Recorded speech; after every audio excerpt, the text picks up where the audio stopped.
It's time to feel the rage. Welcome to Film Rage, where we talk movies in cinema, streaming, and classic films as well. Directors and actors beware, as you cannot hide from the rage. My name is Bryce, and I'm part of the Film Rage crew, which also includes Jim. Hey there, Jim. Hey, Bryce. Joining as well is Murray. How was your long weekend there going there, Murray? Super fun. All right, on, Merman. So the introduction's out of the way. Let's rage on.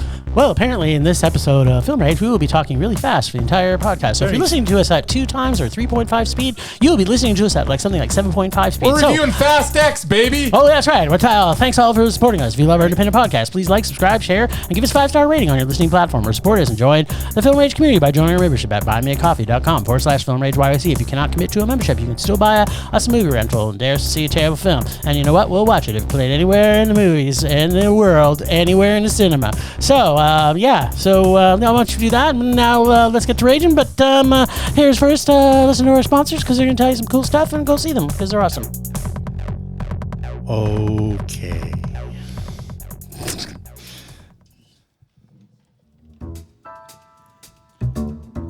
Hey, Bryce, what are you doing tonight?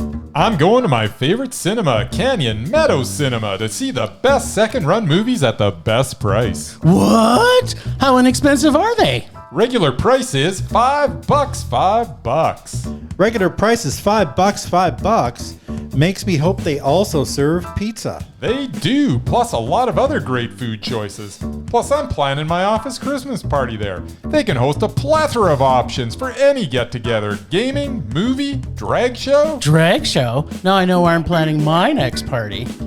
Hey, maybe you think there's a Liam Neeson or a superhero movie planned? I hope not. But maybe there'll be a great independent documentary. Sure. Call CMC at 403-670-5444 to book a special event, or go online at canyonmeadowscinema.ca.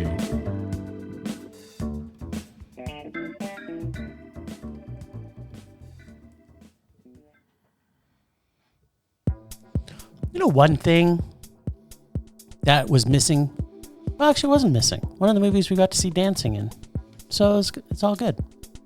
I was going to say we didn't get to see any dancing in any movies this week, but there was dancing. There's dancing. Yeah, I know. There's always dancing. I know. You know what? There's just always, if you go through a week of not seeing dancing, it's just not a good week.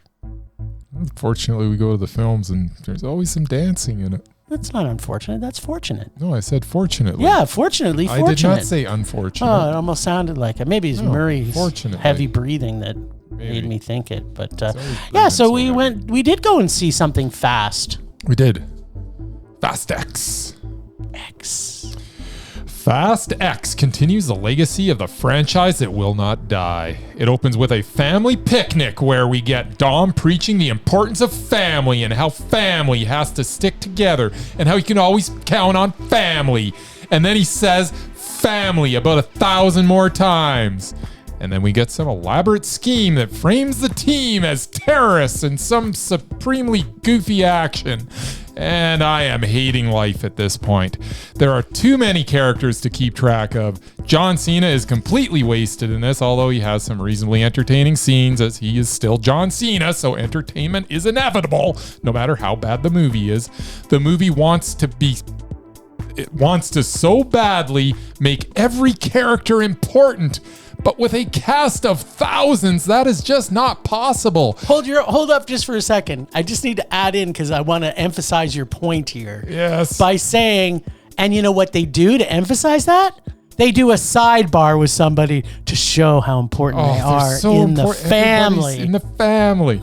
There's Dom and Letty and Roman and Tej and Ramsey and Mia and Jacob and Deckard and Han and Cypher and Tess, and they all almost equal in importance. Well, Cypher isn't family, but neither is Tess really. They're all equal in importance, which waters down the whole thing. So we have action that annoyed me with obvious CGI instead of actual car stunts, and a crowded script that was frustrating, plus an opening sequence that had me wishing for the closing credits. But we also had Dante Reyes, played by Jason Momoa. This character alone made this the best of the Fast franchise.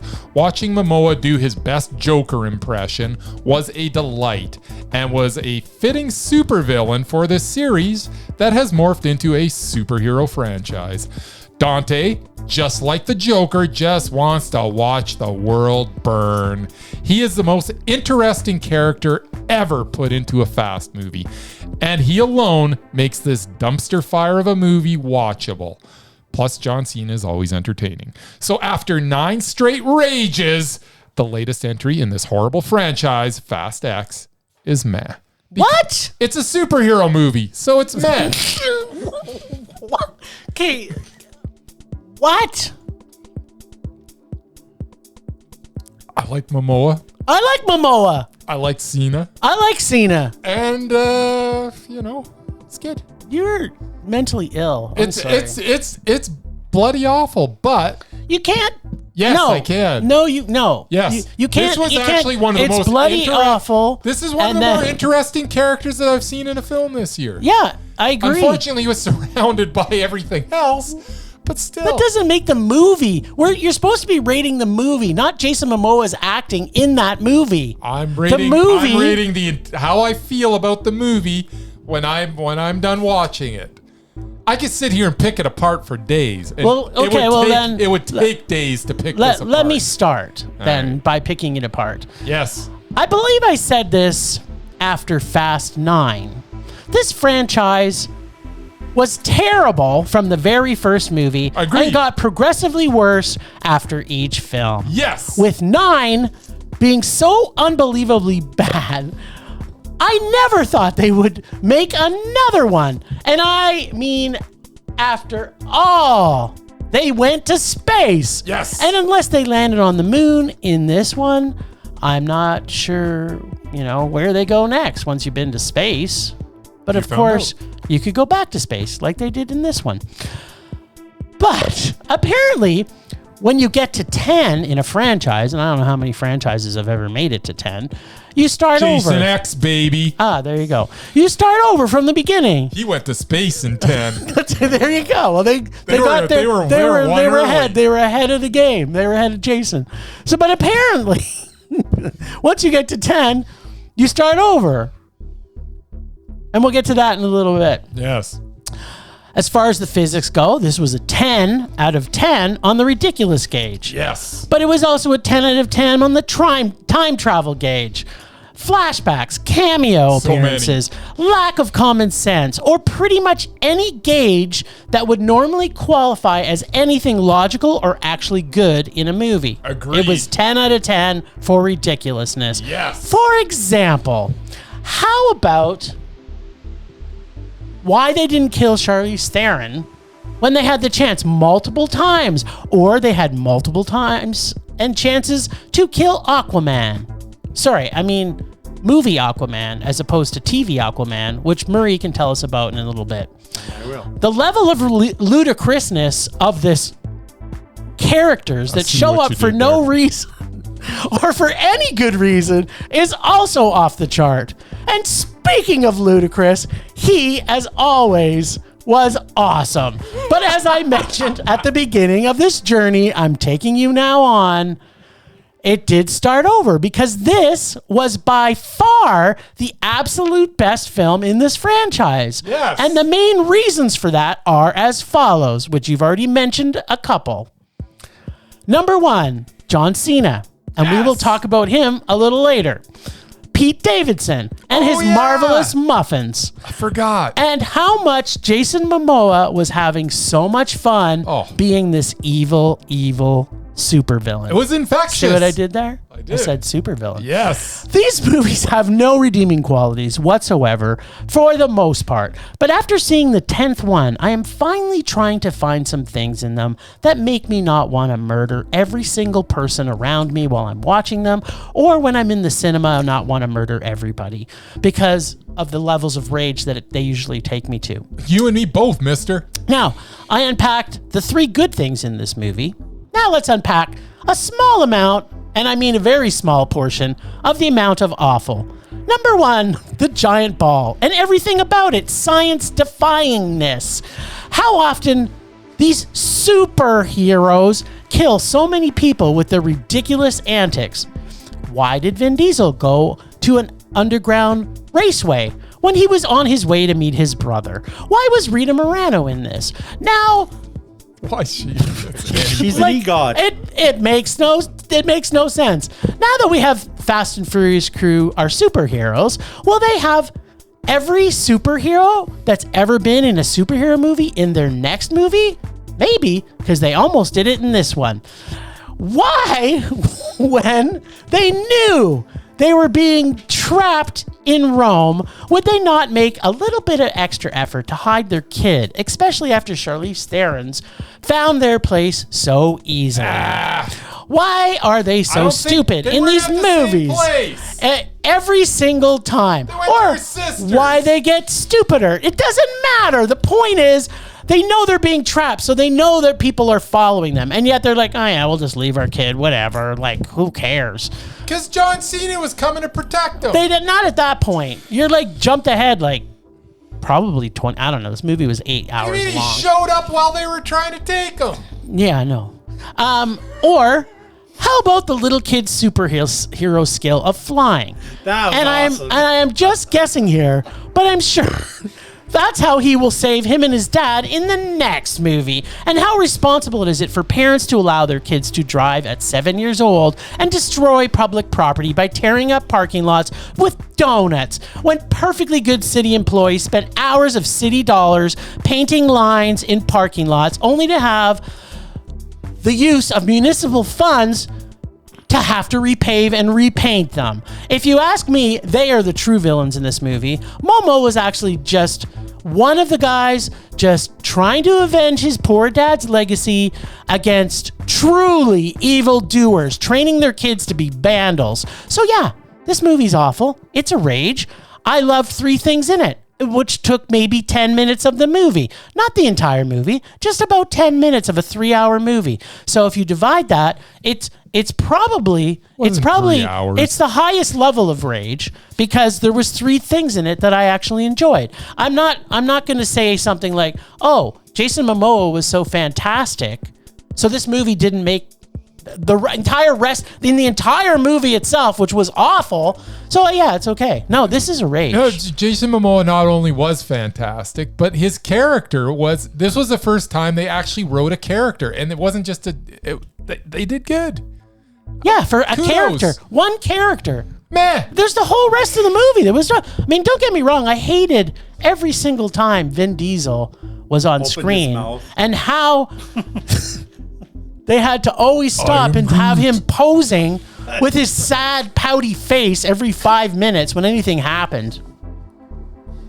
This was terrible. This movie is just like every other. It just is the least amount of terrible that this franchise is. And by no means, people, like, I don't know what happened to Bryce's brain this week. I don't care how much he enjoyed Jason Momoa, who he is very fabulous in this. Yes. He's fast. The scene where he's talking to his 2 dead friends. Yeah, that was good. He was painting toes. But that's like 2 minutes of the movie. It was great. So if they can just edit out the 10 minutes of Pete Davidson, Jason Momoa, and John Cena, then that would be a good movie.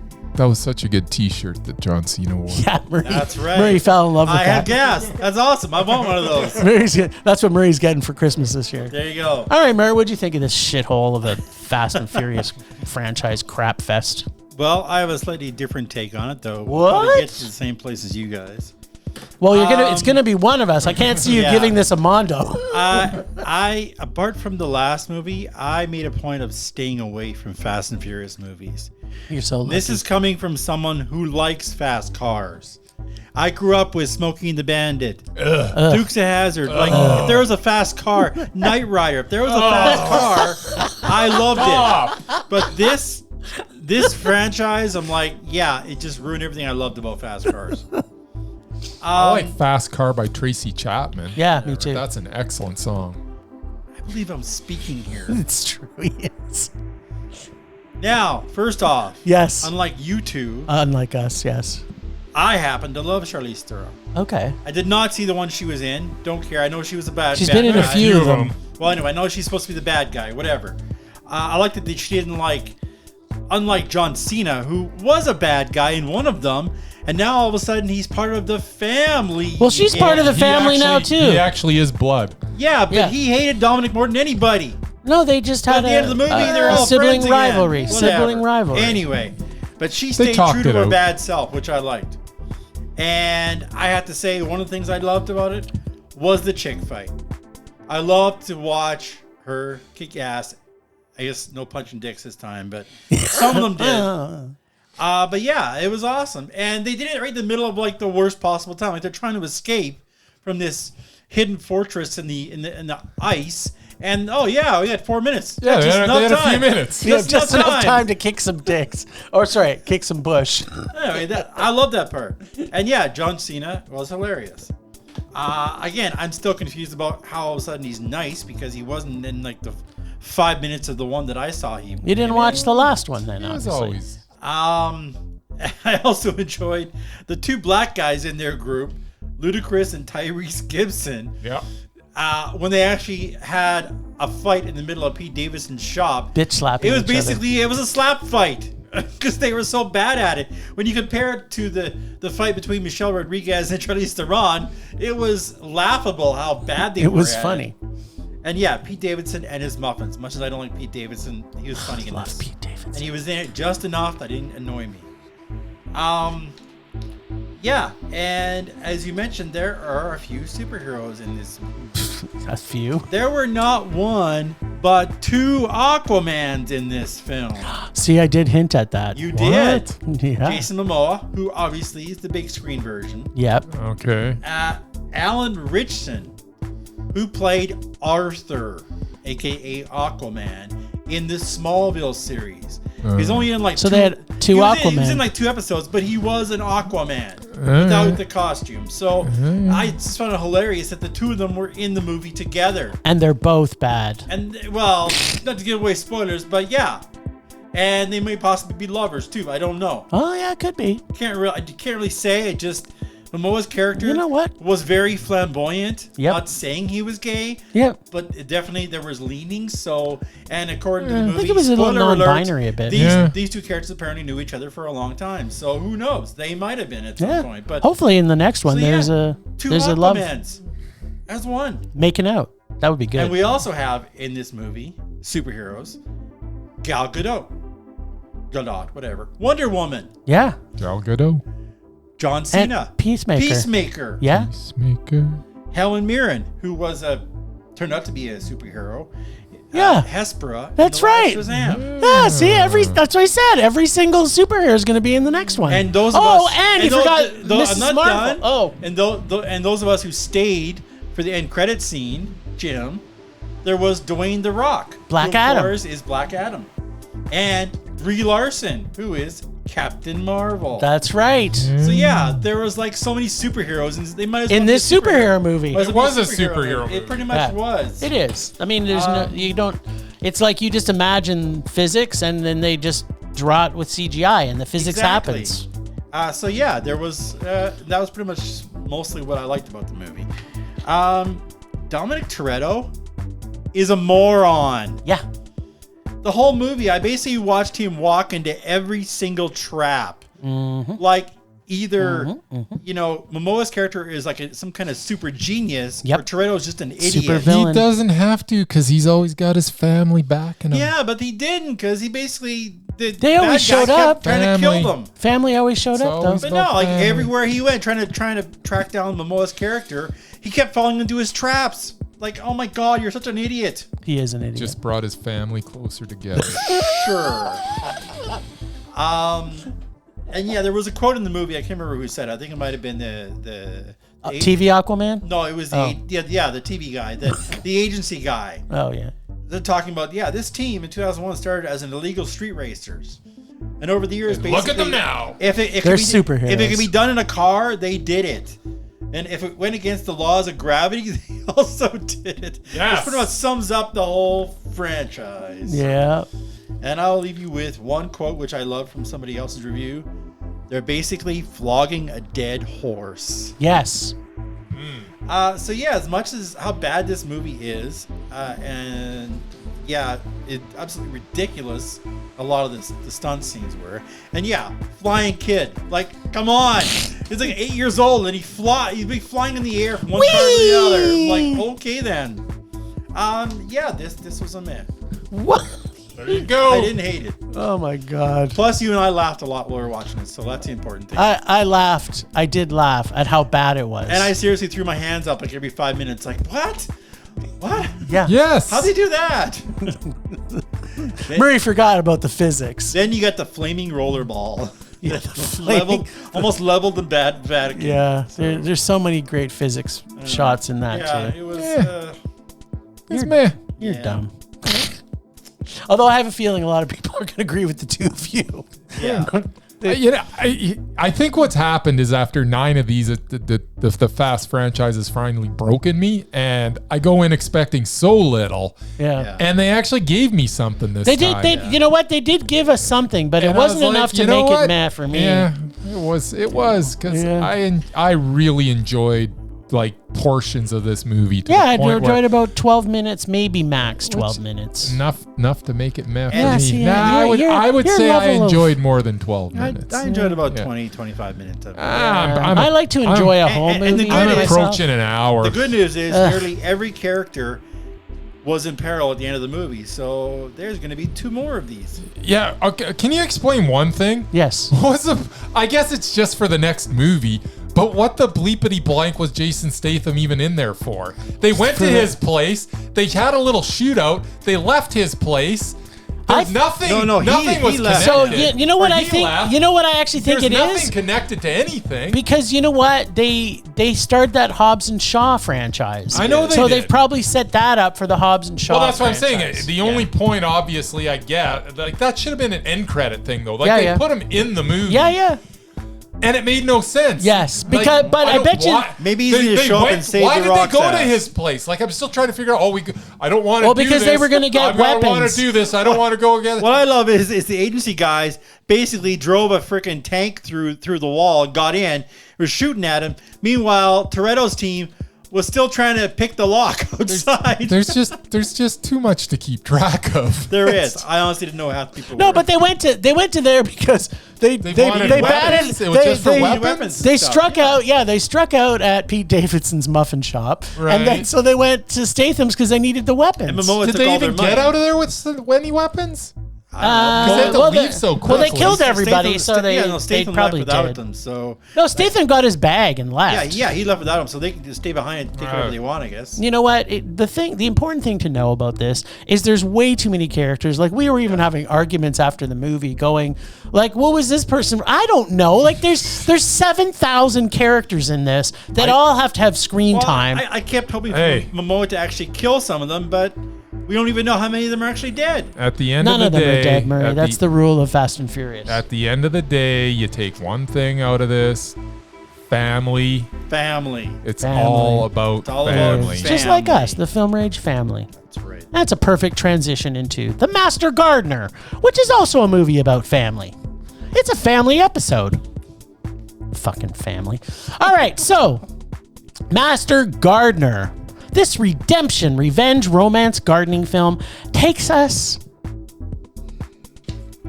to places we never thought we'd be able to garden. What? And I can garden anywhere, Jim. But not like this. And it also takes its time to develop the story and characters so that we can grow to love them, or in Sigourney's character's case, not grow to love her. This film has such a weird pace, and I'm having a tough time even kind of finding ways to explain the pacing in this film. The interaction with our lead gardener, played by Joel Edgerton, was awkward, and he had a tone to his voice that was soothing, but at the same time unnatural in the way that he communicated. Yet, it seemed to fit his character. As the story unfolds, we get to see more of what and why that may be, especially with his relationship with Sigourney Weaver's character, who plays the, quote, gardener or garden owner / plantation owner. Yeah. film has a lot of inferences to ideas and concepts that make you really feel about the characters as opposed to things actually happening or are said, which is probably why the pacing felt a little unnatural. But I was totally still enjoying the pacing. It's like a pacing that I hadn't seen before. And I wasn't, it was throwing me off a little bit, but I was still liking it. The story is one we've kind of seen before, with a basic plot of a person in a witness protection who redeems himself, but is still reeling from the guilt, and then they make positive changes and finds further redemption by using his skills he feels guilty about to help the new love in his life. I love the way that they do not give anything concrete in this film. The suspense comes from not really knowing what event will have him turning into the equalizer, or whether something will change in the plot story as it starts to develop. Even though watching this film was one of the most excruciatingly uncomfortable viewings because of the sauna that we watched it in, and I did look at my watch once, but only to see if I would pass out from dehydration before the movie finished. Otherwise, I freaking love this film. And I think it's one of those films that I will actually rewatch because the subtleties of these characters I was so totally enjoying. And I want to rediscover these characters again. I really love this film. I thought the pacing was weird, but I really liked it. It was Mondo for me. All right. Yeah.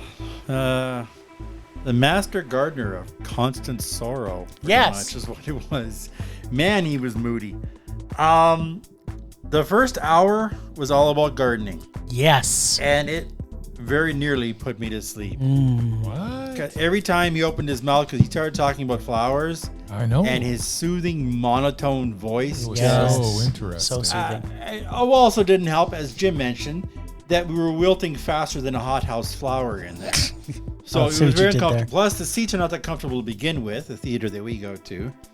I've long said the most uncomfortable seats I've ever been to. Yeah. I like them. Yeah, it was... pacing was very slow. Was it? Yeah, it was. And there was not nearly enough conflict for an almost 2-hour movie. Really? There was some nice chemistry between Joel Edgerton and Quintessa Swindell. Yeah, there was. Although I thought it was kind of weird. I mean, basically, first he's basically sleeping with a woman who's 30 years older than him. Yep. And then he goes and. But there are reasons for these things. Then he starts doing stuff with a girl who's 15 years younger than him. Yeah, probably 15. Eventually. Yeah. So yeah, it was kind of a weird transition. Sigourney Weaver's character as the Lord-S of the Manor, or whatever you want to call it, she was, I think she was definitely racist, and she was unapologetic, and I think she pretty much hated her black niece, which is why she didn't even want to be around her. Like, she gave her a job as an apprentice to do gardening just to basically get her out of her hair. So yeah, I mean, that was not pleasant to watch. I also didn't like the end conflict. I mean, these drug dealers that basically had roughed her up, the younger one. And yeah, like this is a guy who, he has to kill people as a white supremacist. And yeah, these were like the lamest drug dealers ever. They weren't worthy to even be in the film. Like, they needed somebody decent for him to go up against, because I mean, it was over way too soon. But again, I was looking for a little more action. Definitely needed a car chase or two. That's for damn sure. And yeah, I'll leave you with another quote that I saw online. What if Taxi Driver sucked and was boring? Which pretty much sums up what I thought about this movie. It wasn't a rage, but it was low man. I didn't like it. It was written by the same guy who wrote Taxi Driver. That's why the quote. I quoted. That's why he brought it out. But yeah, no, I didn't enjoy it. Plus, yeah, I was hot as hell, and yeah. That we've talked about that, how your atmosphere in the film can affect your viewing experience. Yeah. All right, Bracey, what'd you think of Master Constant Gardner. Constant mastering the gardening. Yeah, Sorrow. Master Gardner is a well-acted, informative, uneven but brilliantly paced bit of cinema. Directed by Paul Schrader, who stunned me recently with the almost perfect card counter, and the same can be said for First Reformed, also brilliant, continues here with another tale of people who are seeking redemption in their lives. His films play out in a methodical way that lets you inside their lives while sprinkling breadcrumbs of how they became the person they are now. Schrader is a master of creating memorable characters, and in Narvel Roth, he has succeeded in that again. Joel Edgerton digs deep, and from the depths of his soul, he has pulled out the performance that is Narvel. A quiet, unassuming Gardner with a terrifying past. Quintessa Swindell as Maya is good as well, as her scenes with Narvel are wrought with tension and love and anger. She runs the gambit of emotions in this. I was, however, a little confused with one thing that could affect my overall rating. This is where I need your help, Jim. All right, let's have it. I need some breadcrumbs here. All right, I'm going to give it to you. Why would RJ and Sissy know about, and it doesn't matter who these people are, go see this film. Drug dealers. Then you'll know. Just stop. Why would RJ, I'm trying not to have too many spoilers, and you're sitting here spoiling everything. Trying to spoil it. Why would RJ and Sissy know about Narvel's past without giving too much away? Why would they know to paint swastikas on his place when they vandalized it? Because that bothered me. Because I have a feeling that one of two things. Okay. Right? So they did, again, this is one of the great things I liked about this film, was that they didn't tell you a lot, but they inferred things. Like when I didn't see the inference in this case. Okay, so in this case, he goes to meet with his handler because he is in police protection, or what's it called, Mer? Witness protection. He's in witness protection. So there's a scene near the end where his regular handler is not the person he meets up with. Right. And at the same time that he's meeting up with him, he's also, you're seeing a scene of them vandalizing the garden. So the inference there was that the guy who's meeting him is also part of that whole scene, and that he's actually potentially part of the swastika group, the white privilege. So it's like he told them about certain things, but also because of where it took place, those guys could have also been in swastika. So the part, I know what you're saying about that they did that and how would they know about it. So to me, it could have happened from one of two things.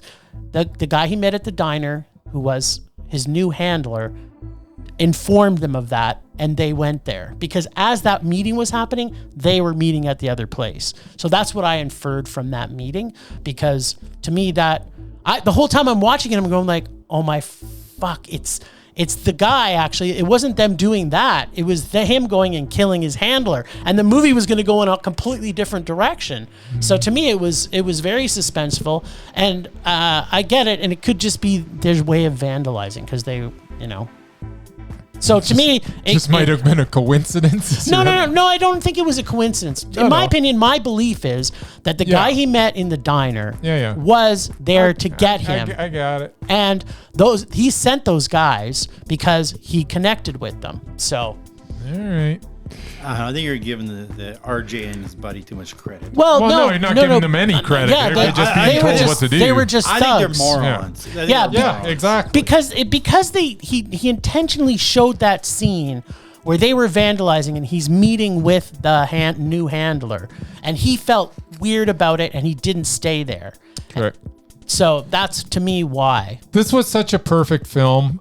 I'm still a little annoyed by that, but I'm trying not to let one little thing wreck a movie for me. If you gave Jason Momoa's performance, brought that movie Fast 10 to a then this by far needs to say this movie was brilliant. The performances were brilliant. Yep. I'm hoping I'm gonna watch this again someday and figure out the gap that I missed there, and it happens. Yeah.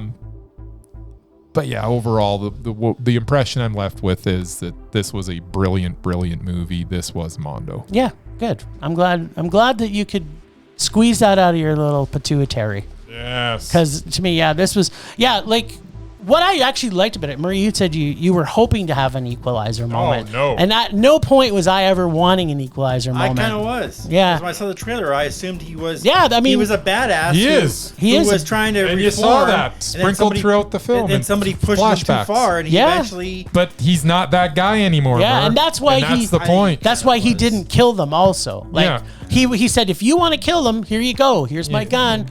Go at it. Instead, he just maimed them. Right? Like it. Yeah. He's truly redeemed. He's no longer onto drugs. He wants to be a better person, and it's a good redemption movie. He's a master gardener, Mur. Sure. He's a master gardener. And you know what? That movie was all about family. Yes. Family. The family episode by Film Rage.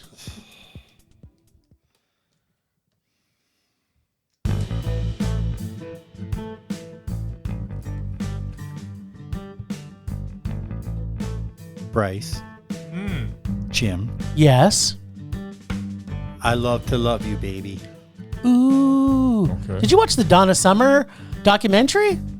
Get into that. Oh! Did I just pick that out of nowhere? Well, no, I did that intentionally. Yeah. On Saturday night, I was in the mood for love.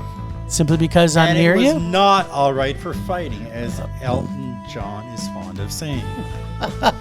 Luckily, there was not one, but 2 music on film features for me to check out. What? Back to back. The first entree was the HBO documentary, Love to Love You, Donna Summer. Yes! That's right, the queen of disco herself. Yes, Donna Summer. Now, I've never been a fan of disco music, despite my love of a certain Swedish supergroup. Yes. What surprised me the most was how many of Summer's hits I actually knew. Despite the fact that I was but a child when she had her biggest success. In fact, I didn't discover any other music other than country until I was in junior high. And of course, that was when the King of Pop and a certain platinum-haired band from Canada rocked my world. I found myself humming and singing during the entire film.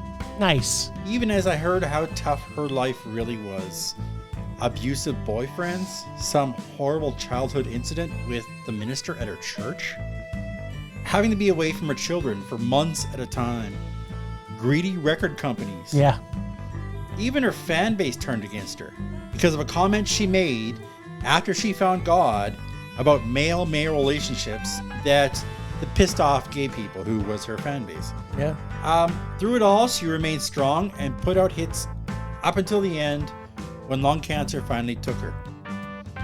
As soon as I was done drying the tears from my eyes, the end credits rolled and offered a look at her goofier side with a bunch of bloopers from her video shoots. Nice. This film was a mondo. It's on Crave for those of you in Canada and want to check it out. That means it would probably be on HBO or Hulu in the States. Yeah, HBO in the States, but Crave in Canada.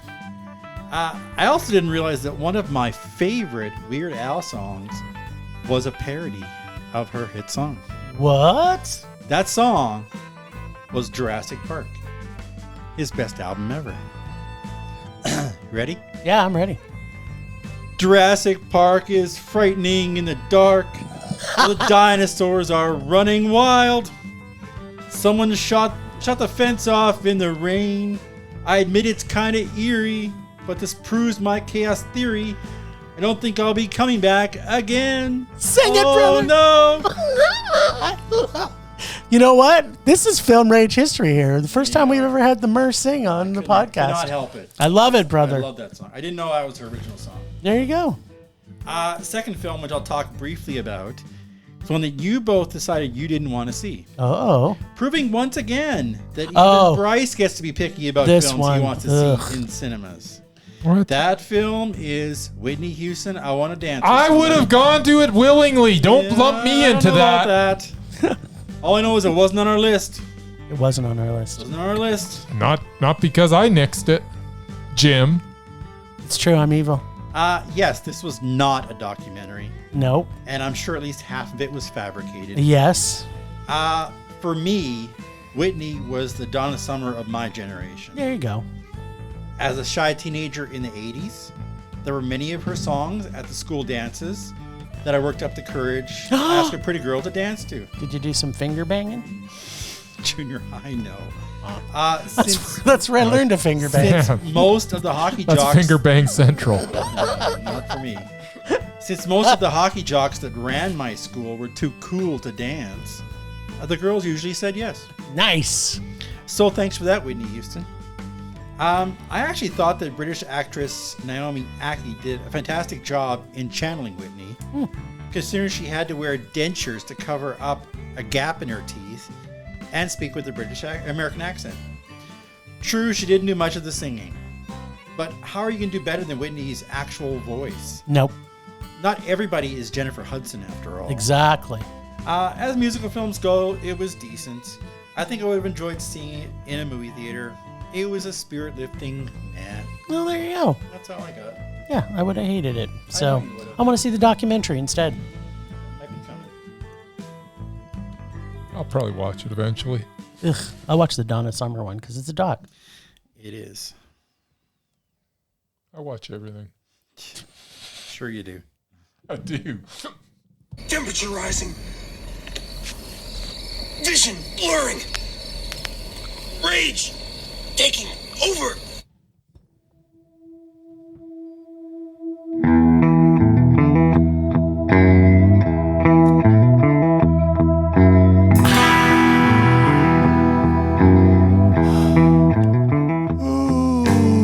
Oh, sweet, sweet Rich. I love you so. This week, my rage is motherfucking Cineplex. And one of our regularly frequented cinemas. We just sat through the constant Master Gardner. Master Gardner. Now you're doing it. And it was almost 2 hours long. And it was almost 2 hours long, and it was literally like a sauna. All of us were half naked. We were down to our underwear. Once I got down to my skivvies, I was fine. I mean, once we had all our clothes off, and so in contrast to that, and I'm pointing out the difference between two cinema chains that we have in Canada. And so for those of you who listen to us in Indonesia, you can maybe let us know if you have two chains that are battling against each other. Cineplex is the big one. Here's a complete difference between the two cinema chains and how they treat their clients. We go to Cineplex. It's a sauna. I even went and told them before the movie started. And keep in mind, this movie, Master Gardner, is only playing at one cinema in our city. So we had to see it there. And it was only playing in the cinema that the heat was on. The air conditioning was not on. And they said, okay, well, I'll go tell the manager and we'll get that fixed. So we go back in and start to watch it. And of course, air conditioning did not come on. And the heat continued to go up. So after the movie, I approached one of the people that worked there and I said, hey, is you going to do anything for us for having to sit through that sauna? Well, if you would have left within 30 minutes of the movie started, we would have given your money back. And I'm like, you guys are the only people playing this movie. And you guys told us you were going to fix it. So we kept waiting for the air conditioning to turn on. How are we supposed to know it wasn't going to come on? You didn't come and communicate us. In contrast to that, Bryce and I have gone to Landmark Cinemas, which is the second largest chain in Canada. And we've left movies there where the heat wasn't on. Again, usually walking out in just our underpants. And they will hand us as we're walking out, here you go. We're sorry that this happened to you. Take a free movie and go see Fast and the Furious 10 or something else that's terrible. Don't have to ask. Don't have to complain. Yeah, just no complaining. We're sorry. They show the care for the clients, and there it is. And actually, it's happened to us at our absolute favorite cinema, who's also our sponsor, Canyon Meadow Cinemas, has given us free stuff. So, yeah, my rage, Cineplex, get your shit together. No wonder people are not going to that particular cinema. It's because obviously the people that work there are dicks. That's my rage. All right, then. I've drank 2 liters of water just to get my hydration back.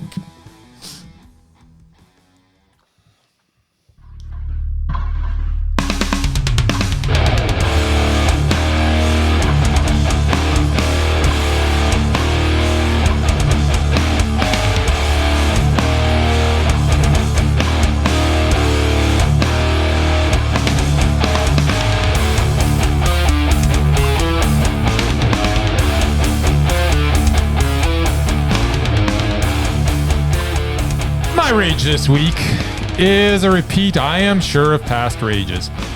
Guy Ritchie's The Covenant never came out in theaters in my fair city, so I had to watch it on VOD. I want to watch films as they were intended to be seen in a movie theater. That is my rage. And if any movie ever deserved to be seen on a big screen, it is this film. Now, don't get me wrong. I got a pretty big screen that I watched it on. True. I had some pretty good sound as well. Yep. But it's not the same. I want to watch movies in a theater. So what I'm hearing, the most important thing of And what what you're is saying, with Guy Ritchie having 2 releases in the last 6 months, I think? Yeah, but And neither of them came out in cinema. What is going on? wasn't the last one Mondo? And then this one, the one before the last one was not good. The Operation, whatever the heck it was called. Underpants or whatever? I think so. Operation Underpants, starring Jason Statham, directed by Guy Ritchie. Oh, I like that one. Yeah, it was not good. The one before it, I think The Gentleman, was that the one before? Yeah. It was Mondo. We saw that in it was cinema. great. Yeah, I did too. Saw it in cinema. Then the last 2 Guy Ritchie movies, neither of them got to the theater. But And this this- last one was really, really good. So is Mondo, as you were saying. Yeah. Okay, good. I'll be watching it on VOD also then. Yeah. Thank you for letting me know it's now on. Gyllenhaal. Jakey. Jakey. Nice. Rage subsiding. Pulse slowing. Anger fading. That's the lists, baby. So, for those of you who have not heard our podcast before, this is our segment where we talk about actors and directors and ultimately where some of our rage comes from. We have 4 different categories. You can check out our website, filmrageyyc.com, and check out the lists page where we have the doubted, undoubted, mesmerizing, and repulsive. So we had created a very large list of mesmerizing, and we've been trying to get people up because ultimately the rule is that if you're mesmerizing all the time. In every single movie, doesn't matter how good the movie is, you will be mesmerizing. And we made a few rules surrounding this because it hasn't been fair for some of the people that we have removed in the past, that they have to be in the film at least 5 minutes to be able to have given themselves enough time to be able to prove that they're mesmerizing. And in last week, Mur has got us to watch the movie Sea of Love. Do you remember when we met? That's the day I knew you were my pet. I won't tell you, oh, how much I love you.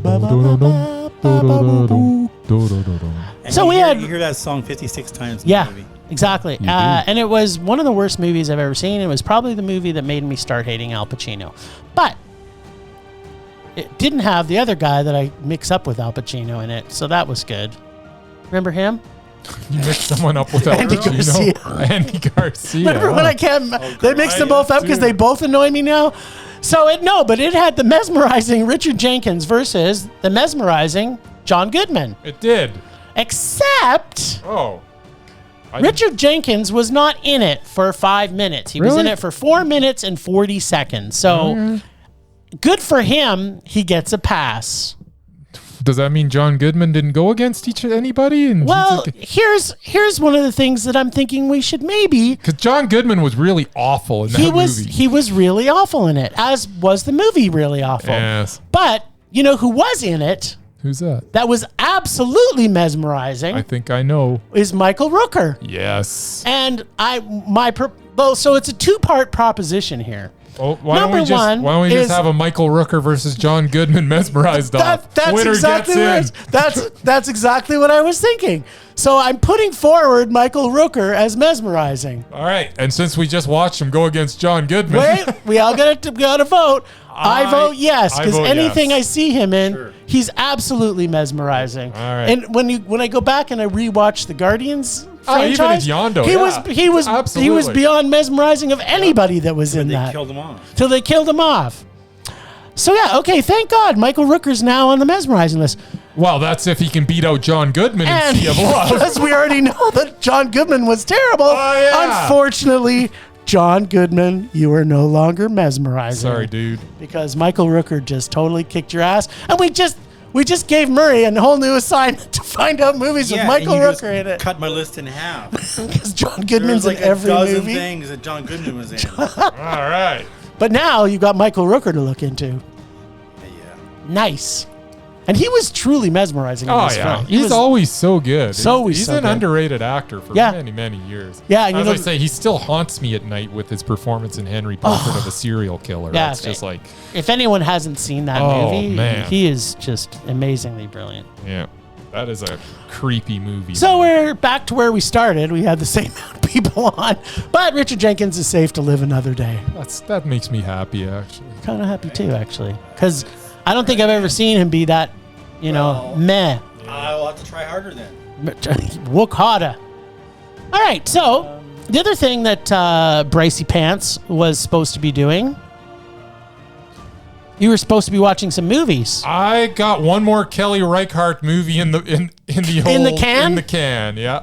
So And what did you I see? think I'll have a couple more to go to make her truly. I saw Old Joy. Yes, and it wasn't just Old Joy, it was Fantastic Joy, that film, wasn't it? Yeah, it was really, really good.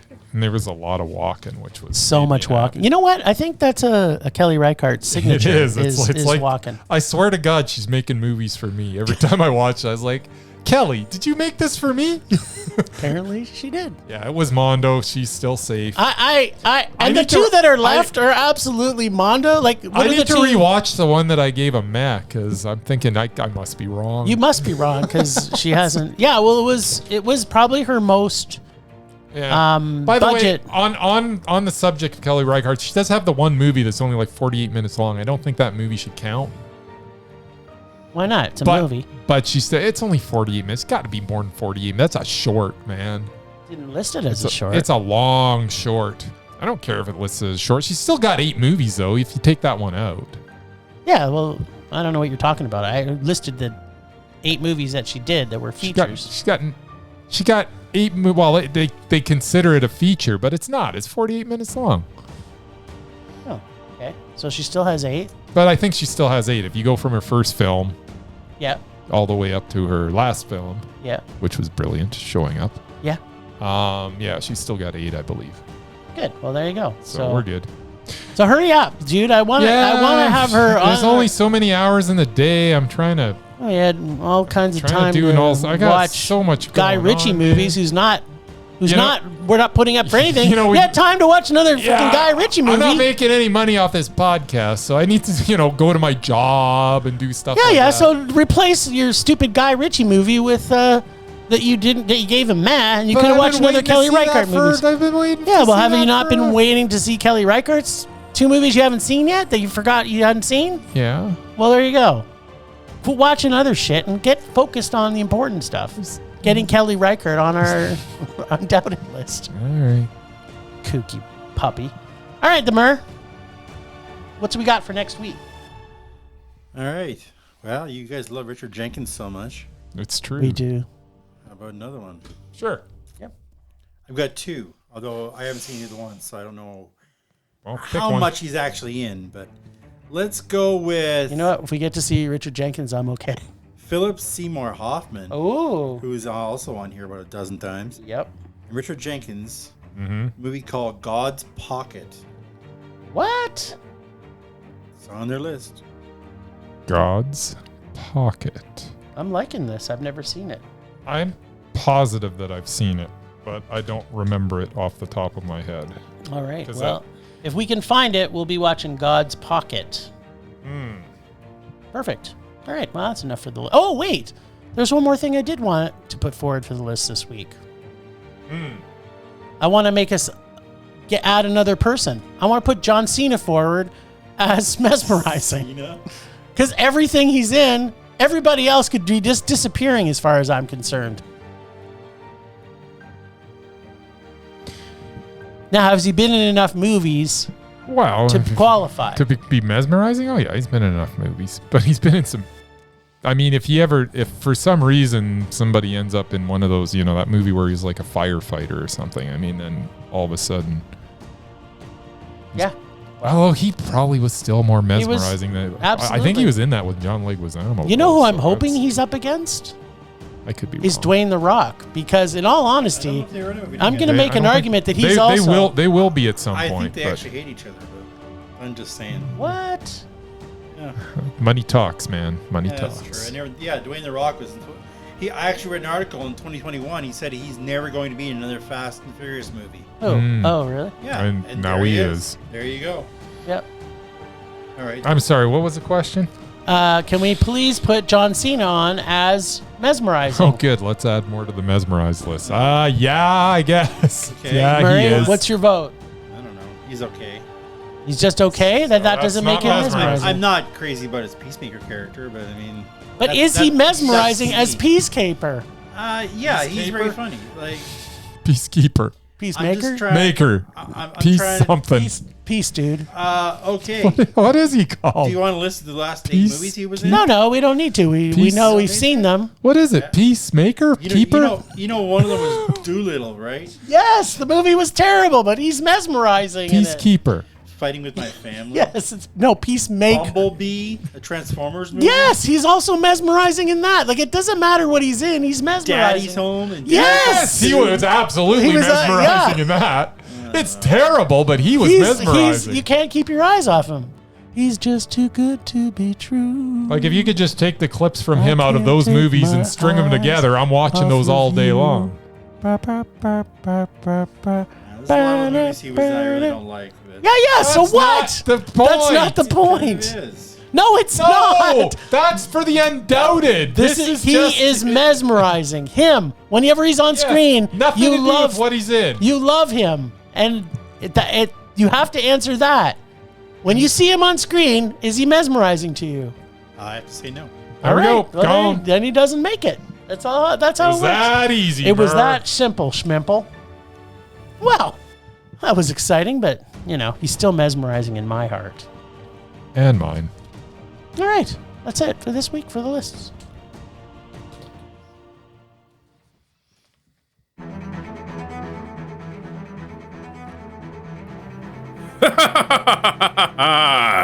The fates have spoken.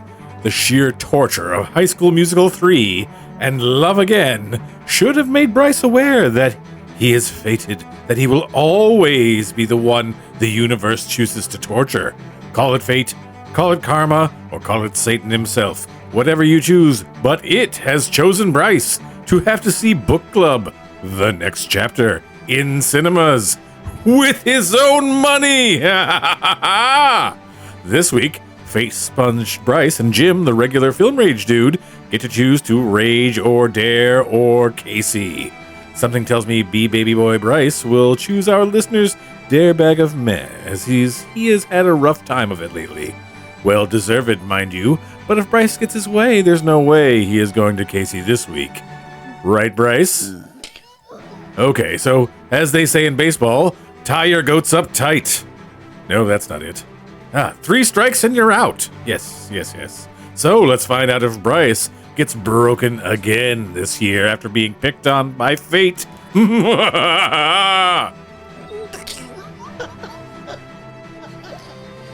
Okay. No secret, I was dreading seeing this. Book Club, the next chapter. I mean, come on. Book Club, the next chapter, starring Diane Keaton, Jane Fonda, Candice Bergen, and Mary Steenburgen. And those poor bastards, Don Johnson, Craig T. Nelson, and Andy Garcia, who have hit that who have hit that age where this is the type of roles that are coming their way. It's so very sad. But then the film started, and it was so much worse than I ever could have imagined. From the opening scene, watching them video chat during the height of the pandemic, which was only a few minutes but felt like the year or so that it represented, to the dumb plot twists and ridiculous situations that made no sense. I mean, there's no way these 4 ladies were going to end up in jail in Italy for feeling up some cop. Like, all 4 of them are going to go to jail because Jane Fonda feels the cop's chest. This is the stupidest thing I've ever... Like, It's just dumb. It's not funny. From there, we get attempt after attempt at humor that consistently fell flat and just outdated. Like it's maybe if we were in the 50s, maybe some of it would be funny. Although them talking about sex all the time and not doing any was kind of like, just, you know what? If you're gonna talk about it, let's see some sex scenes. Let's see Candace Bergen riding some dude. Yeah. I mean, come on. If you're gonna go that route, let's go all the way. I think I'm having a hard But attack. no, he didn't get any of that. We just get attempted humor that just was terrible. And none of it was funny. And it was like watching an episode of The Golden Girls, but without the chemistry between the actors. I mean, at least, you know, B. Arthur and... Yep. Betty White. And Betty White and Estelle Getty and what's the last one? Rue McClanahan. Rue Rue McClanahan. McClanahan. Man, they had some chemistry. They were so funny. They were so good, but there was no chemistry between these guys. This was just dreadful. This was a major rage. I thought last week was the best week of my life, but apparently this is. No, okay. Little buddy boy, you want to still be I don't ballless care. Bryce? No, you know what? It's us, right? Yeah, we get to choose. Yeah, you choose. I don't Casey or Murr or the dare bag. You know what? No, screw you, Casey. I'm picking one of yours because I didn't mind the last one. So put that in your pipe and smoke it there, Okay, mister. well, we've got. Apparently, there's not much left. We might have to get Casey to find some more evil remakes. What do we got? All right, so next week, the Film Rage crew will be What are we watching? Lay it on me. I can take it. Book Club 1. I just sat through Book Club the next chapter, so this will be nothing for me. Who's the most repulsive actor that we absolutely despise? You guys And we've seen him recently. No, we don't. Him? Yeah, we just saw him actually in a Gerard movie this Butler? week. No, someone repulsive, Murray. Oh, I thought he was impulsive for you guys. No. Murray, do you just remember like little snippets of thing and assume that we feel something about That's right. someone? Just because he can't make a movie He can't make a good movie, but that he's not repulsive. Yeah. He's the most mad guy out there, really. Yeah, exactly. Oh, Vin Diesel. It's Vin Diesel. We're seeing Triple X. Oh, man. I thought seeing Triple X off whatever the next level or whatever it was called was going to be bad, but at least it had Ice Cube. we didn't have that on our own podcast. We had that on another podcast. Yes. All right. Triple X. Okay, well, it'll emphasize how much we really despise That's Vin not Diesel. a sequel. Yeah, I know. He just knew that it was Vin Diesel. He's probably just throwing us a curveball. He's just gonna put every Vin Diesel movie in his bag now. Why am I saying this? You know what? We're just giving our listeners bad ideas. If you do that, that is just lazy. That's all I have to say. You'll lose your title of God of Rage and just be like lazy. Emperor of Rage. Just lazy. It's gonna be fun.